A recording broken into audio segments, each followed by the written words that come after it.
think about 5 second delay too.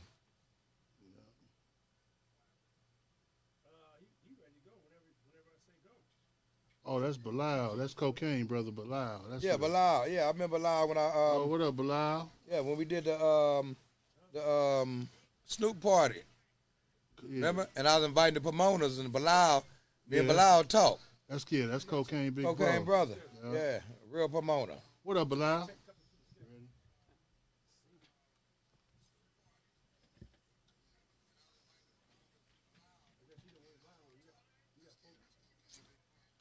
Three. The teammates.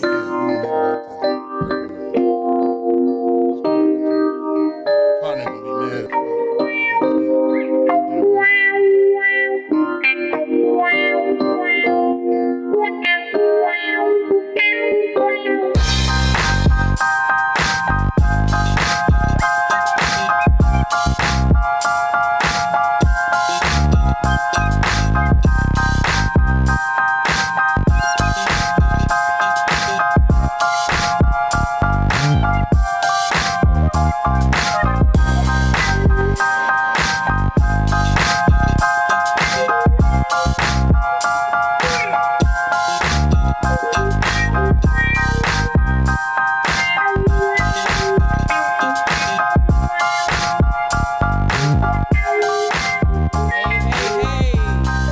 It's on, right? We going, right?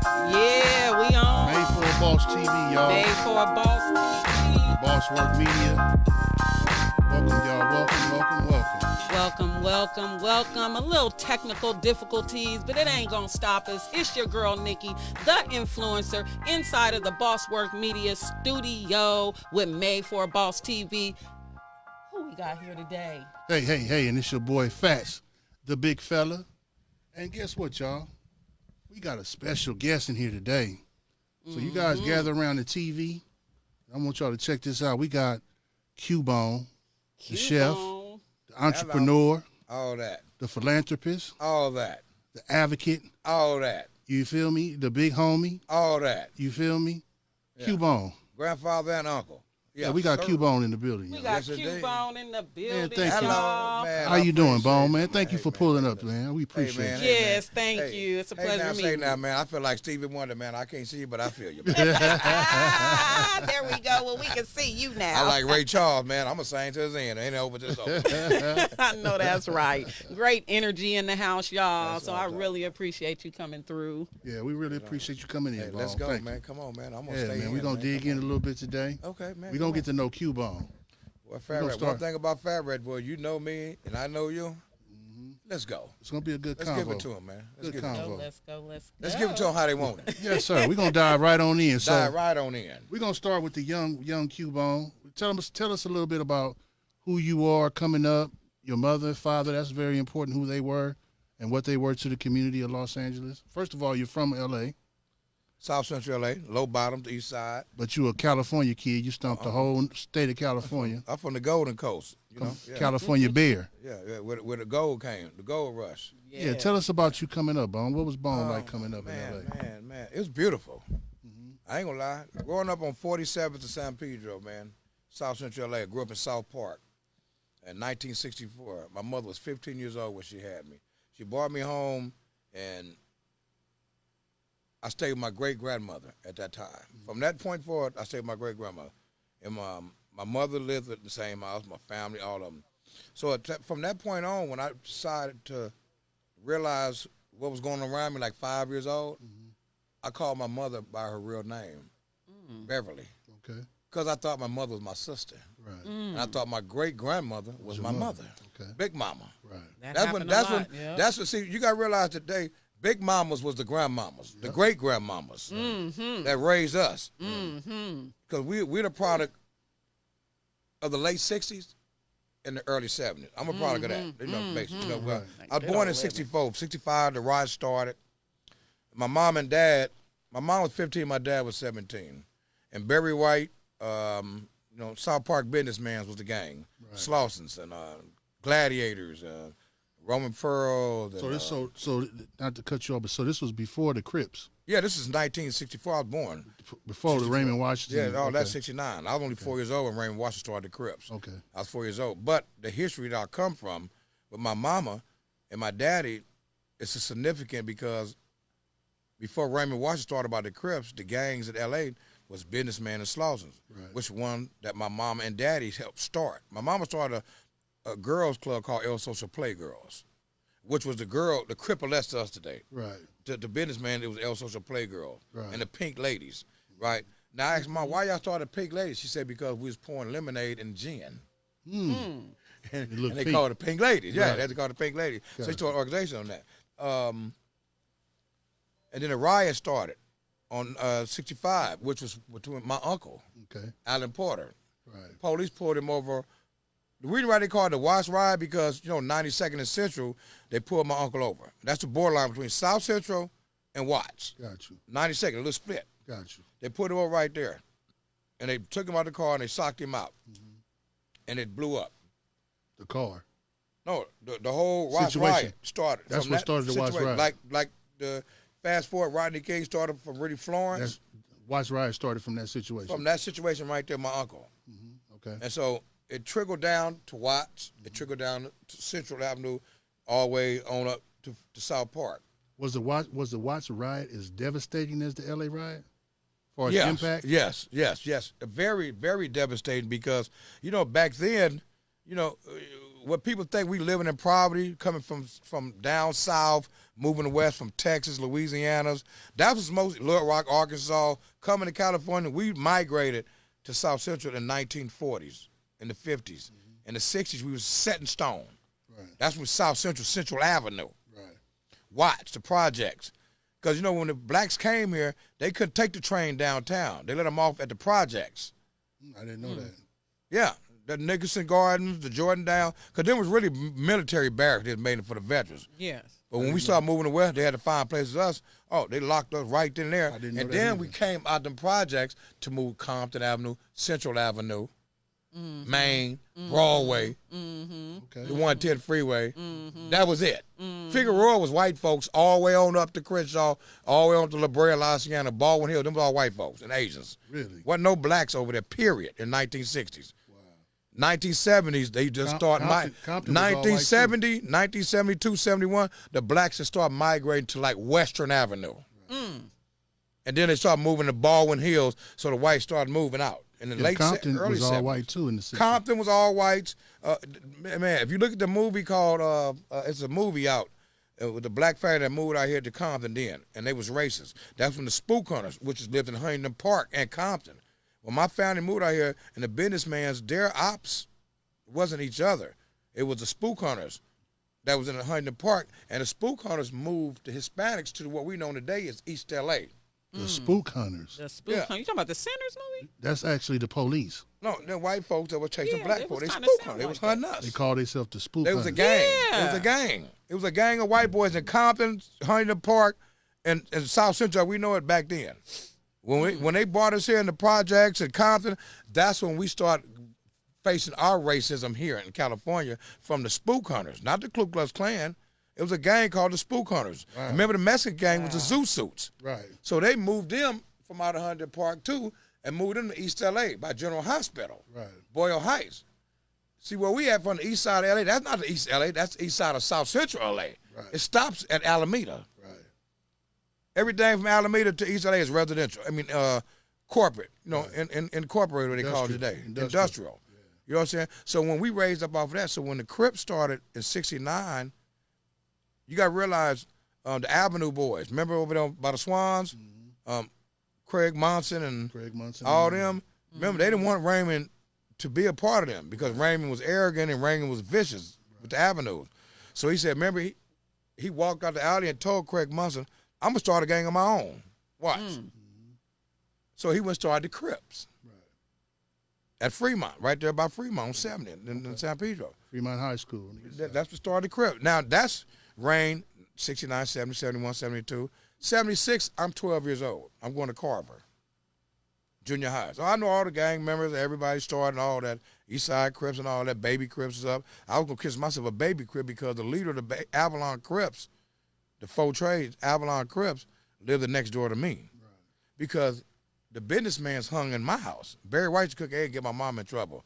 Mm-hmm. Barry White used to do what? Barry White used to cook eggs and get my mom in trouble at 15 years old. When I was born, 15 years old, Barry White was cooking eggs, and my great-grandma would just say, who cooked them eggs? They said, Barry did it.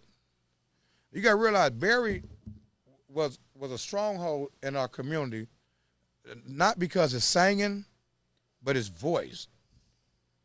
His voice. You know what I'm saying? So when the businessmen would get into it, like with Watts, Barry the one that spoke. The squash that started. Oh, so y'all want to get down like this here? His voice was intimidating. Right. Mm-hmm. And my daddy body was intimidating, but my daddy had 19 years old. My daddy had 20-inch arms. Right. Yeah. Lifting up him and his brother. You know, back then they was square up. They living up front end of 64 Malibus.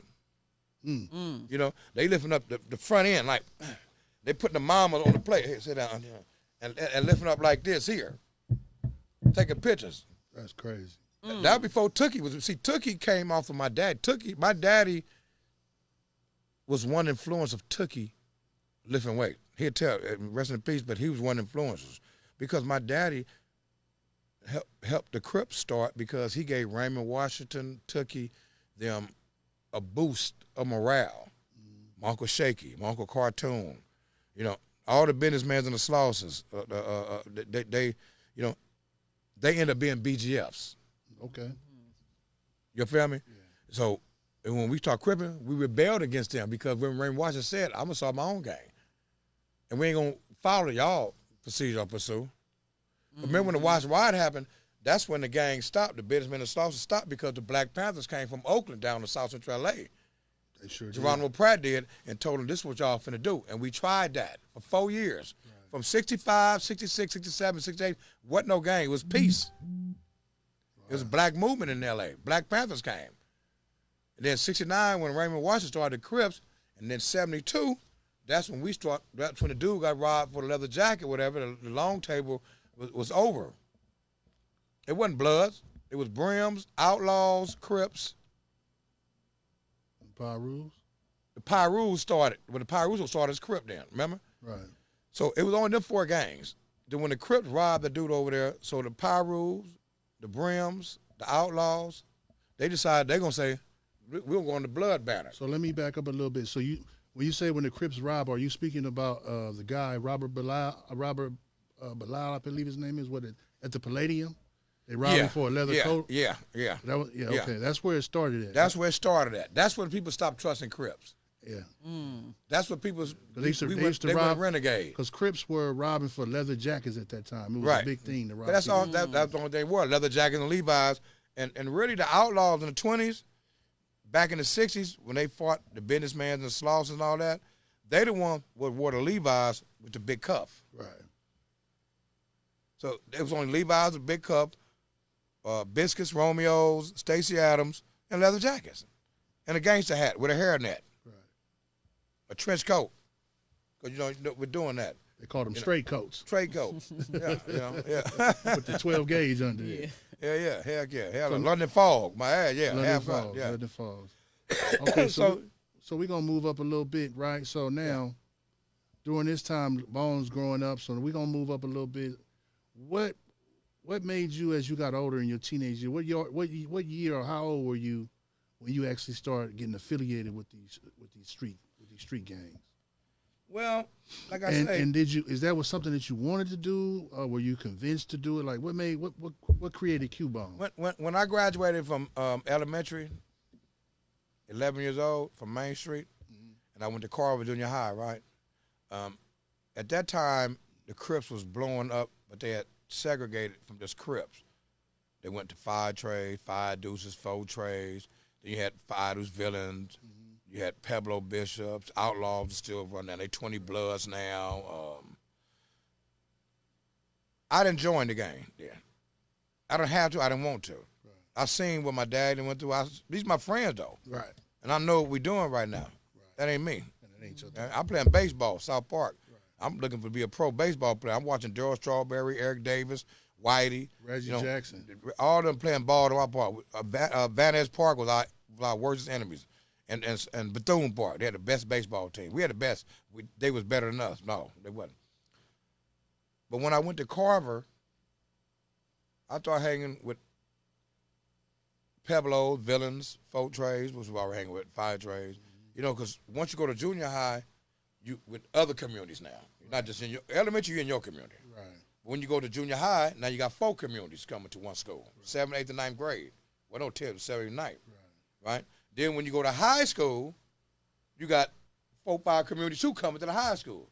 Because remember, I'm at Carver, and Carver bought Pueblos, Villains, fire trades, folk trades to Carver. But when we all got to Jeff, that brought Adams to Jeff. Right. You know what I'm saying? They bought other schools. 20s, Man, 35 rules. Right, 35 rules. Everybody started coming. So at that time, I was still just trying to be a hustler. Because, you know, I grew up hustlers, pair of pimps. You know, Broadway was a host role. Yep. Central was our Crenshaw that we know. They Crenshaw. Right. My daddy, them, you know, they balling now. You know, my uncles, them, they balling now. But one dude chased me one day home, and he was a blood. Chased McCarver. He didn't like me because I didn't want to join their gang. I didn't want to join the Crips gang. And he chased me home. And when he chased me home, I said, I'm not getting chased home. And them niggas not finna rob me or do it. I know who did it, and I know what it was against. So I had to decide I want a gang bang. But I didn't join no gang, though. I had to make my decision on I was going to join 5 dudes, 5 trade, 4 trade. This is my decision because that's my area. I had no choice between them 3 gangs. I'm going to join Crip. If I'm going to be a blood, I got to join Villain, Pueblo. They want me. All of them wanted me. Why? Maybe because my daddy history, my family history. You know what I'm saying? Right. And the dudes that started Crips, they right next door to me. They said, you know, no. Right. And you ain't no player like that. You know, Fridge's old player talking that type nigga. You know what I'm saying? Right. No, you hardcore like your daddy. Right. So, remember the PWT, Permit Transport? Me with transportation. I went to Monroe High School. I got kicked out of the valley. I didn't even go to jail. I first, when I came out of Carver, I didn't go to Jeff or Crenshaw. I went PWT. Mm-hmm. So I met this dude when I was going to PWT. It was a trade gangster named Bootsy, Madbone. I met Madbone, Roosevelt Tellis for the first time. A couple more Crips that was there. You know what I'm saying? Wasn't no Bloods there. I met a dude named Boo from 9-4 Hoover. Mm-hmm. And my mama had actually moved on 95th and Main, but I lived on 47th San Pedro Street in the Five Deuces. So I started being close to him. So I started hanging with him, getting my gang banging with him now. And we hang with some Mexicans in the school. I damn near finna join the Mexican gang called Bueva Boria Van Nuys, Blight Street. I said, nah, I ain't gonna do all that. So Boo took me to the main streets. That's why I hang with the main streets. Ice Mike, Dale Dog had just joined Main Street during that year. Monk, all of them. Skookie, Main Street Mafia. Rest in peace, my nigga, right? Rest in peace. We got Cole and Figueroa and all that. I'm hanging with them. I decided to join Main Street. My first gang I ever joined Crippin' was Main Street, and I called myself Killer Sack. Killer Sack. Sack, S-A-C. Sack. Right. They put the K behind it because I'm Crip, so to see, right? So me, Big Louie, Skookie, Big Moose, Monk, Chicken, Kenny Murray, the whole Main Street Mafia. Back then, Church's Chicken on Vermont and Century was cracking for the low riders. Yes, it was our Crenshaw. Vermont was our Crenshaw, right? Church's Chicken on the corner. The Rosecrans skate ring with shotguns. Yeah. The Raymonds just started. So the Main Street, we going with the Raymonds, me and Big Louie and all of them. So I'm going home every night, though, back to the Five Deuces. And I'm walking down past them, and they say, oh, you claiming on Main Street? So my friends from elementary, they said, yeah, why you ain't join us? Avalon, why you ain't join us? What you doing? What you doing over there? My best friends, Cool Breeze, Big Angel. He said, you know what? You go down there and tell them you coming home.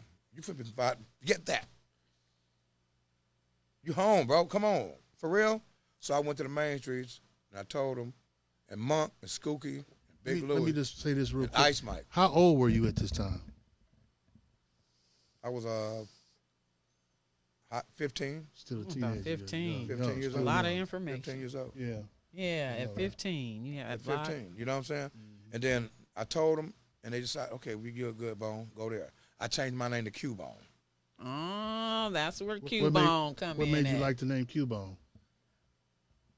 My mother always said, "You little bony thing, you little skinny thing." You know, you know. I should have been Nick Bone. I only weigh like 115 pounds, probably. You know? Right. At 15 years old, I'm skinny. I ain't lifting no weight like my daddy. None of that. I'm skinny. Right.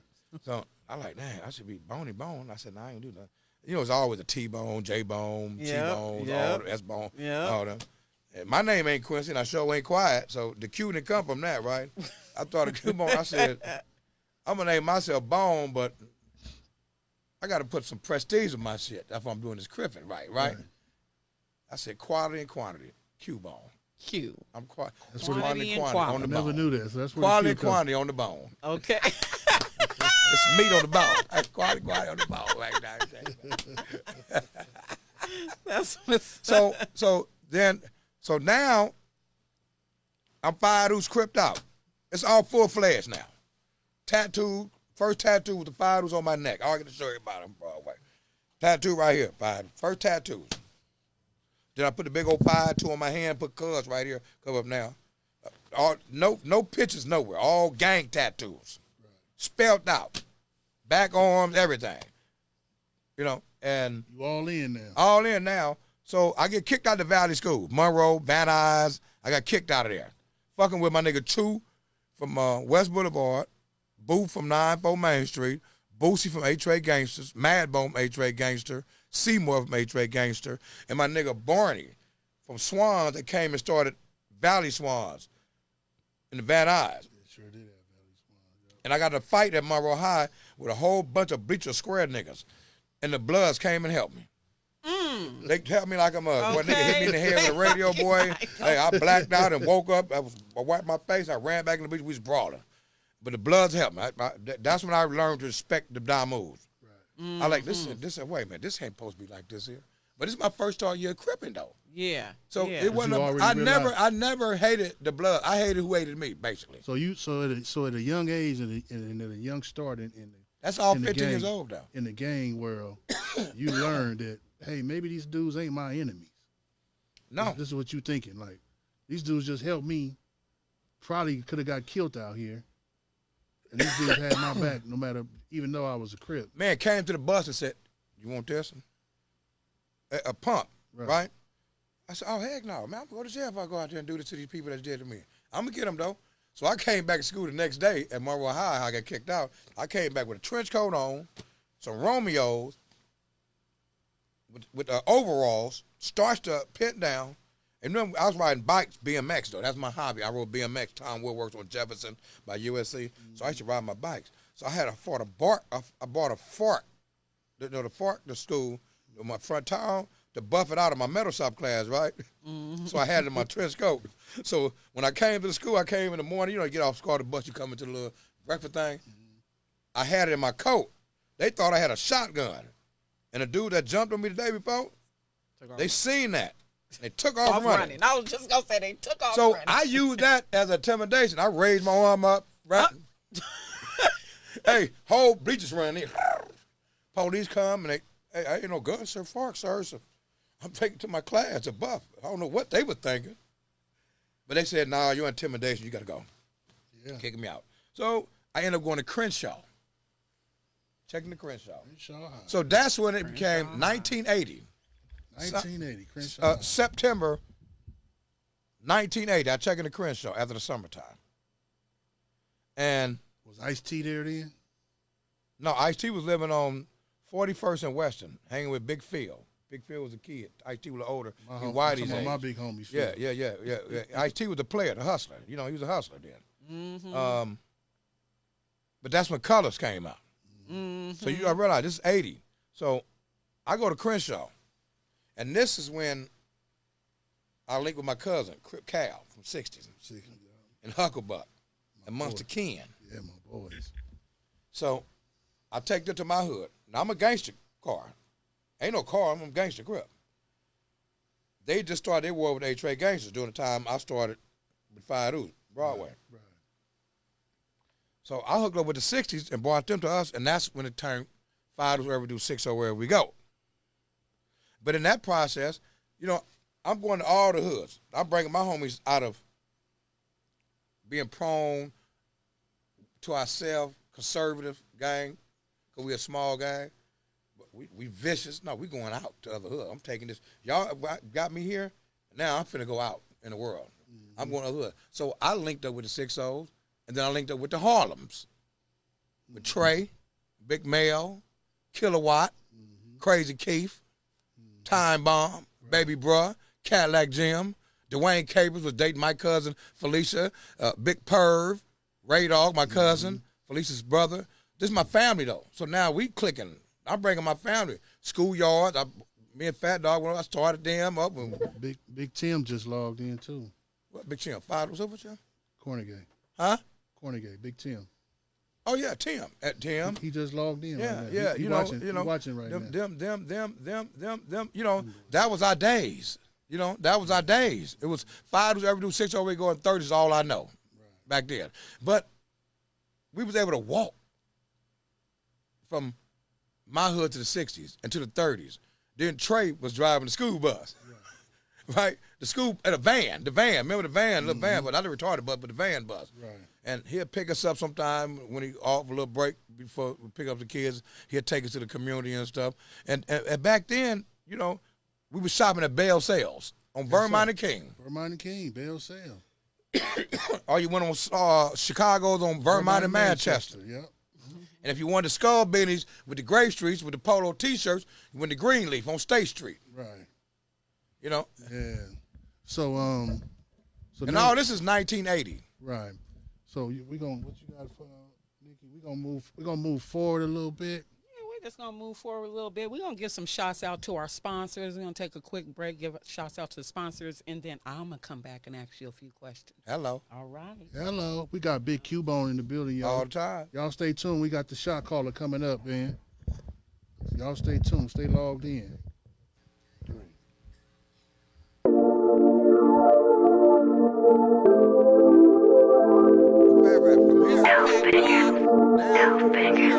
I go to camp, right?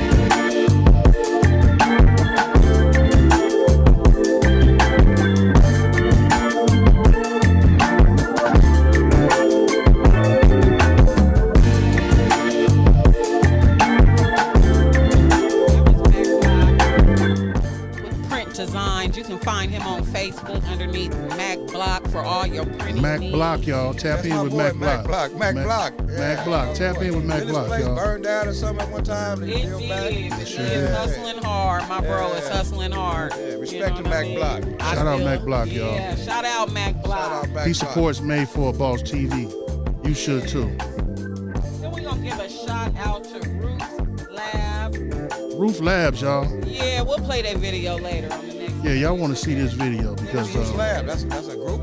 it's a lab where you want to get your DNA tested. If you want to find out if that's really your baby, he gonna take care of that for you. So He you gonna, find out who you is. he gonna let you know if that's really if you's the pappy or not. You know what I mean? Puppet on the string. Yeah, he got that lab, and he gonna make sure that you know. I'm see- scared to go to him. Hey man. He gonna bring out the history. All right, check out if you need CPR, first aid lessons, training, certified, check them out. You can contact Margot. Tap in with Margot, y'all. Teach BLS. Teach BLS. CPR first aid. Get trained, get certified. We need y'all out here, man. Yes. Shout out to Sense and Stones. Sense and Stones, y'all. Oh yeah, Sense and Stones. Yeah, okay. Sense and Stones. Sense and Stones, y'all. The teammates. She also has her things inside of Nikki's. I do take consignment, so she's been rocking with me for a good 12 Like years. a candle, a bath aid. Yep, all she that got stuff. scents, candles, candles, oils. She bath does the aids. waist beads, the men oils, women oils. Shouts out to Sense and Stones. Sense and Stones, shout out. Shout out. Shout out to Nikki. That's me. Nikki's Come look Dollar your best Jewelry, for y'all. less. Hello. Come Bling, look your bling, best for less bling, at bling. Nikki's. Look Come your get hooked best up. for Come get your less. hair done. Yeah. Not your nails, but you know, I'll hook you up. Look Y'all your can't best see for what I less. see. Nikki got it going on. And just because it's a little bit less, don't think that the quality ain't top notch quality, y'all. You feel me? So come tap in with Nikki's Dollar Jewelry. I'll give a shout out to Rico. Y'all go support Support my boy Rico the Great. The Great. Rico the on, man. Great. That's Comedy the comedian shows of the day. every Hello. Wednesday, y'all. Every Wednesday. Hello. All right. That's Shout my out to boy, Rico the that's Great, My boy man. Rico the Great, man. Shout out to Rico, man. Come on. For sending me them great messages and prayer messages every morning. Every morning. Every Yeah, morning. shout And out rest in Rico's peace. and Mom. And rest in peace to Rico mom, man. Rest in peace, Rest in mama. peace to Rico mama, man. For Rest real. in peace, mama. Job well done. All right. Boss Work Media, y'all. Hello. We got Big Cubone in the building. We got D-Shot in the building coming up, y'all. Yeah, y'all stay logged in. Yeah, stay logged in, man. logged in. And if you, Don't log out. you happen to miss the show, you can get the full episode on Made for Boss TV. Y'all YouTube, make y'all. sure you Tap follow in. me, like, subscribe, share, all of the above. All right, we're going to get right into it. So when back you into hear it. the word love, respect, honor, which one stands out most to you when you are describing yourself, and why that word? Love, respect, and honor. Love stands out to me more. Why? Love. Your phone, turn it down, son. It's giving us feedback. Oh, okay, yeah, it's phone's giving a I'm little- off. I'm off of it. That's okay. It's all good. It's all Um, good. love, respect, and honor. Why love stands out to me more? Because honor and respect falls up under love. Everything falls up under love. And I got to quote that because I got it love from the Bible in Corinthians. Love is never jealous or envy. Barely knows when one does wrong. Things of a child we do out of love, we grow for out of love. Thing we do as adult, we outgrow it. But if you don't have love in anything that you do, it don't mean nothing at all if you don't have love first and foremost. Definitely. So I respect love to have honor and respect for what it is I'm doing in life. So love is my first one. Yep, that's I a like great that. one. I You like got to that. start off loving yourself too, so you can love somebody else. Exactly. You know what I'm saying? Hello. Yes, I like yes, that. yes. So a lot of artists are getting locked up now for everything you can think of, like Lil Durk, R. Kelly, Puff, Big U, etc. What is the real issue?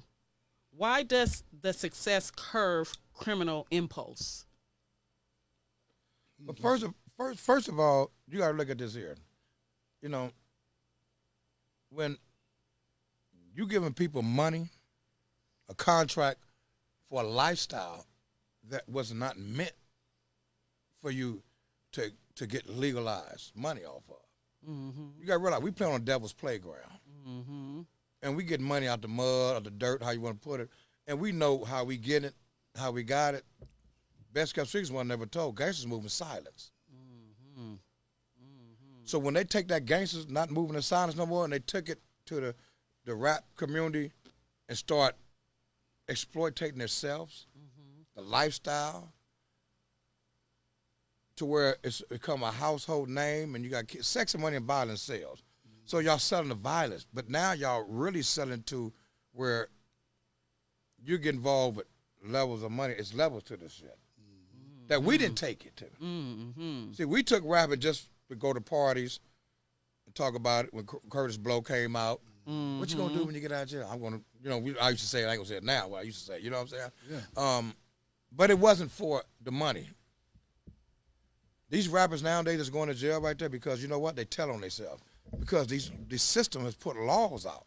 They're called coercion, 3 strikes, gang injunctions, Gang enhancements. gang enhancements, Ricos. RICOs. You know, Ooh. all that plays a part in what you're speaking on. And then a lot of these dudes that's on these podcasts and a lot of these dudes that's out here that's represent us and that's doing their stuff that's going to jail right now, Lil Durk, Big U, and you say all the people, Yeah. because the system. We still victim of circumstances. If you put yourself in that placement position, it takes a hell of a leader to be a good father. It takes a hell of a father to be a good leader. Correct. And what you follow is what you lead. And then what you lead on, guess what? They follow behind you. It could be ignorance. And that's what's wrong with us right now today. We got to stop using this platform for our negative and Tell start using this platform for our positive. If you ain't at peace with God, you better patch it up. And all you do that's on here, these podcasts and on here talking about situations in y'all life and every day and stuff, man, talk about the righteous shit, the real shit. Forget all the fugaziness, man. Forget all the incriminating stuff, man. Forget all the hatred of trying to use social media to lock people up, to turn people against people, to family against friends, friends against family, hoods against hood, homies against homies, nobodies against nobodies, or somebodies. You know, we got to stop that, bro. Yep. We definitely got to stop it. We definitely have to stop it. God don't like ugly. And he ain't too fond of cute. Or pretty. Or pretty. You know? So, yes, definitely. Oh, wow. Definitely. So I'm going to jump to a different question about the music. Do you think it's possible for us to bring back the demand for CDs and vinyl? The question is based on money. We used to sell CDs versus the money that we making now from the selling of streams, Spotify, Facebook, etc., YouTube.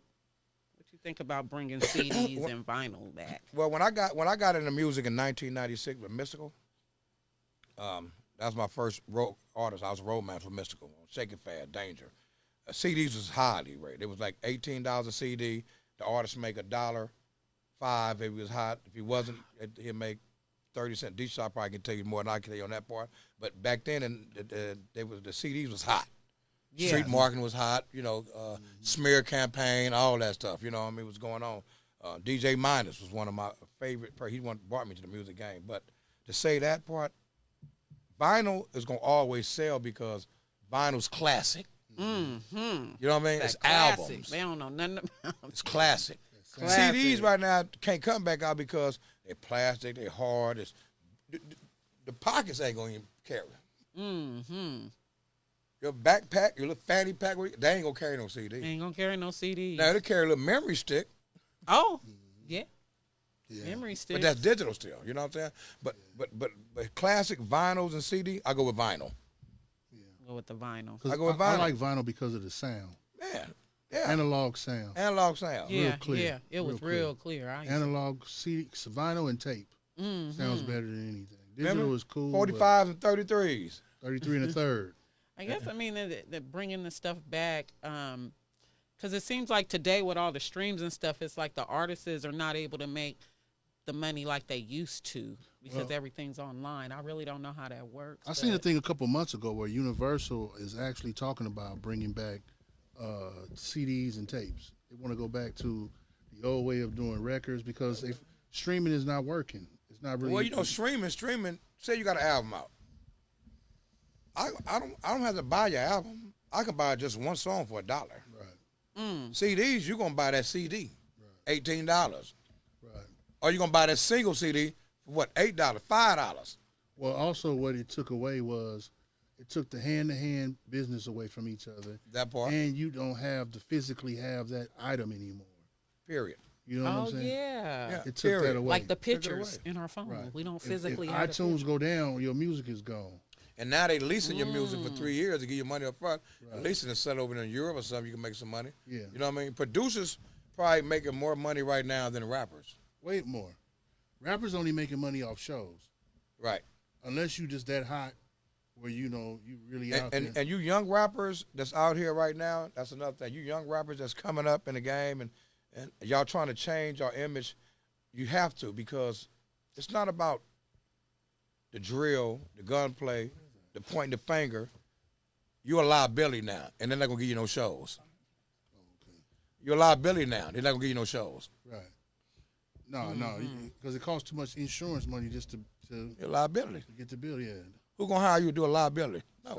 Yeah, because especially perfect example is Drakeo. Rest in peace. Yeah, his mom acquired a lot of money behind that. You know what I mean? Yeah, rest in peace to my boy Draco, man. Rest in peace, Johnson, you know? We can still go. Yeah. For sure. Extra. Yeah. All right. So real quick too, I want to run Snoop Dogg's personal chef. How did that happen? How did you meet Snoop, and how did that? Well, I met Snoop in 1992. Personally, I met Snoop in 1992 in the Game Truth with Suge Knight. Because Suge Knight was giving me, when we did the Game Truth, I started a nonprofit program called South Central Youth and Community Services. Because I said one thing is make people how you keep the peace. Now, we can hang in the projects and parlay for weeks at a time. That's going to wear down. So I started a nonprofit program through a program that was already consistent called Community Youth Gang Service on Slauson and Western. So I went to them and told them something. So fast forward, we was getting grants from the city. Edward James Almost, Maxine Waters, Coretta Scott King, everybody is funding us. So Snoop and Suge introduced me, kicked it, and bought some toys for the kids in the community, turkeys, doing Thanksgiving through Danny Bakewell, brother who could say, shout out Danny Bakewell, Maxine Waters, who really influenced my life, President Clinton, who really influenced my life on this.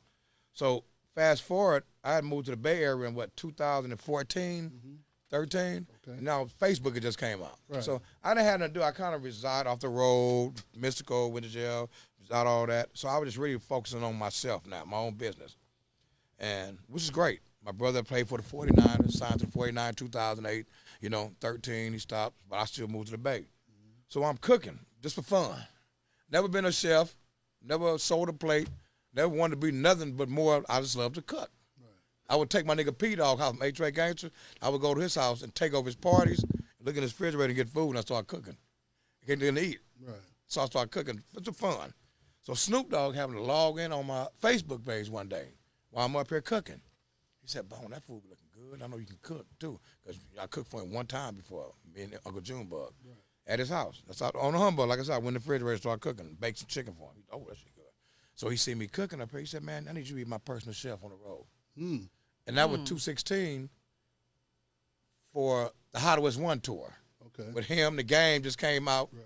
I mean, not him in the game, but How to West 1 tour, the late one, 216. How to West was 1, yeah. So I went on that tour with him and cooked for him. And I was a personal chef from that day forward. I started being a chef, only for him. But that puts me in the place to cook for other celebrities come to the show. So I put myself, okay, now I know where I'm at. I'm a celebrity chef. I'm a VIP chef. I'm Snoop Dogg's personal chef now. I blew up. And that's from that point forward, I start broadening my horizon when I'm cooking, sharing my meals with family and friends. Okay, like, I don't have no booth set up. I don't have no food truck set up. I never went to nobody's food truck and cooked. All of them know they want me to come do it, yeah. But if you call me or you're a family and I'm cooking at home, me and Bobby Thumbs, you invite over, you eat my food. And you see it on Instagram. Other than that, and I've been a chef since then, bro. And to this day, he have motivated me to move without. Now I'm a businessman with it. So I'm branding myself, Cooking with Q-Bone show and everything. And then that's what led into you being Cooking with Q-Bone. Right. Where you at now? Right now. Celebrity chef. Hello. Entrepreneur. I heart SF, celebrity chef, entrepreneur, philanthropist, community activist. Still ain't never dropped the ball on what I've been doing. Yeah. Still cripping. Yeah, as you should. As you should. No negative, all positive. No. I'm the peacemaker, the gatekeeper. Yeah, well, I mean, they got to understand what that really means when you said, if they know your history, from the gang truce in 92, you was a part of bringing Crips and Bloods together, Everybody knows who Q-Bone is and what he's about. Yeah, he's about peace and love. That's all. And progress. That's it. Yeah. Yes. Crips, Bloods, whatever you are, whatever you represent. So, but let me tell you something, though. That struck me in the Bay, that I feel honored that I'm living here with D-Shot and E40, and people wonder why I wear the Sick With It chain. It was a gift from E40. I don't know if y'all remember he wrote in his song, he said, everybody on my team don't rap. Right. He talked about me. I earned this chain because my history with E40 and D-Shot, they're like brothers, like family. Mm-hmm. It had nothing to do with no business, no transaction, no nothing. It's out of love. And then I got family that know them too. They all grew up in Vallejo together, you know what I'm saying? Right. But I got this from E40 as a gift because me and 40 got real close doing Jive record days with Mystical, my room with Mystical. As a person, me and D-Shot, we got close to where D-Shot used to come to L.A. and hang with me. Right. And we'd watch everybody pull off. We was at a party one day by the W Hotel at a game party. 40 with all of them was there. They all left. And me and D-Shot was there, kicking it by himself. We stayed at the party. 40 said, Bo, look out for my brother. I said, hey, man, that's my brother. And from that day forward, me and D-Shot have been together. That's what's up. Okay. Every day. And when I moved up here, I started hanging with him every day. You know what I mean? And the 40 blessed me with a chain. It's like the key to the city, basically. Right. Mm-hmm. It's like welcome to the family. Welcome to the family. Yes, Yeah. yes. You know, I don't need the key to the mayor or all that. I got that with President Clinton, Maxine Waters. But this the key to the street. This the key that's to key the to the Bel Air. family. This the key to the I Bay mean, to you're LA. that means you're part of a special family. Yeah, and I'm the big brother. Right. Yes, indeed. I'm the big brother. Yeah. And, you know, and no matter how people push and twist it, they're my brothers. Forever. I love them all. Man. I Forever. love them all, man. We go to each other's house. We share dinner plates together, family trips. Man, it's. They the reason why I stay here in the Bay and feel orientated. And I love the diversity of the Bay. Very diverse. I love the diversity. I love the welcoming from Lil Durrell, from Jane Beasley, from the Wise Guys, Oakland, my motorcycle chapter. Shouts out, Shout out, my Wise brother Guys. Blinky, you know what I mean? J.R. Ewing, a Ryder and all them, MC Hammer, you know, That's one- Fairfield. All the Fairfield, 707 Sassoon, Marina Lounge, you know, that's my city. I'm a Fairfield baby, man. Yeah. Fairfield, my city. That's my turf. That's how I feel. Yeah. That's how I feel about Sacramento. Yeah, Sac, Sacramento. Sacramento, man. City of trees. It's the capital of California, Cap man. City, man. You Yeah, feel it's me? capital California, man. But I love the way I've been welcomed here. I love the way people that like the people you just spoke about, they legends, but there's no big me and little you. They show you love. They show you respect. You know what I mean? And it's been a pleasure and an honor to live up here in Northern California, man. I tell people all the time, I was born and raised in L.A., but I grew up in Northern California. Exactly. As far as when I mean that, I mean I became a man here. A man here. Yeah. You feel me? I was still doing a lot of kid and silly shit when I moved here. The Bay and Northern California made me grow up. I brought some of those tactics to here to Northern California, and I had some Oakland dudes get in my ear like, listen, man, you will not last around here a long time doing that type of stuff, bro. Man, come on, bro. feel Yeah, me? no, you wouldn't. No, heck no. You know, I love. Shouts out to Sacramento, man. Shouts out to Oaks Park. Shouts out to Sac, Del Paso. Vallejo, Shouts out Richmond, to Citrus Heights, whatever. Stockton, Yeah. North Modesto, Highlands. You know, Everywhere. Stockton, Heights, Modesto. Del Paso Heights, Yeah, Yes, man. yes, Come on, yes. man. Shout out Meadowview. Sac. Rancho My boy at Cordova, Meadowview and all of, you know. Meadowview, man. Listen, Come I on, love man. all- Come I on, love man. all of Shouts y'all. out to Fixins, man. And They one more, probably watching now. one too. more thing I want to tap in before we get out of here is tell us about this documentary you got. Who is Cubone? Who made it? What is it about? And where can we tap in with it at? Shouts out to my boy Romeo, man. You know, it's just a snippet of what's to come on it, but shouts out to Romeo, who is Cubone, man. Clear Productions, man, in L.A., man. A real Crenshaw native dude, man. You know, a real Crenshaw native dude, Romeo. You know, he shot the documentary, you know, based on me because he been knowing me, you know, and he's always been a down to earth little dude. Romeo Holloway, man. Shouts out to I know him, him very man. well. Good dude. You know, Good dude. I believe he's out of Inglewood. no, he's out of South Central 43rd, Crenshaw District.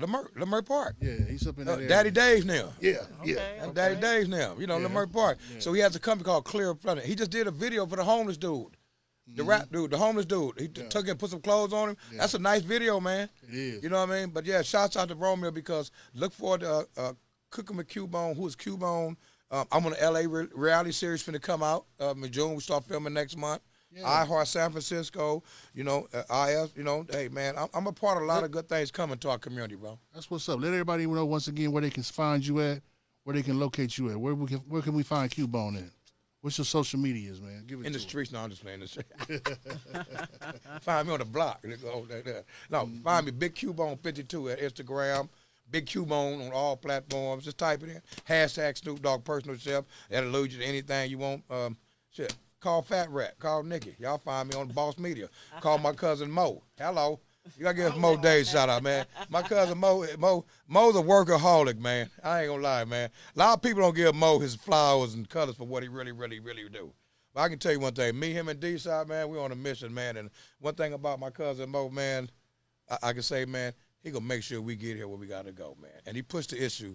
So y'all, shouts out to Mo, man. If y'all need any bookings in the Bay, Shout out call to Mo, man. Shout Call out to Mo. man. Call Mo Days, man. Mo Days on Mo Instagram. Days, That's how you man. find me, man. He got the blue check on it. Mo you know. DiBiase, He y'all. verified. Tap Hello. in. Yeah, hello. Hello. That's my cousin. All right, y'all. Y'all heard it first on Made for a Boss TV. Made for a Boss TV, That y'all. part All right right, there. thanks for We coming want, on. We want to thank you, Cubone, for pulling up on us. Wasn't enough time. We need to have you come back again so we can finish it. Yeah. We got a lot more stuff to talk about. Part 2. We got to do a part 2. We got to do a part 2. Part 2. Part 2 coming up, y'all. Hello. There we go. Made for a Boss, y'all. TV podcast. Like, subscribe.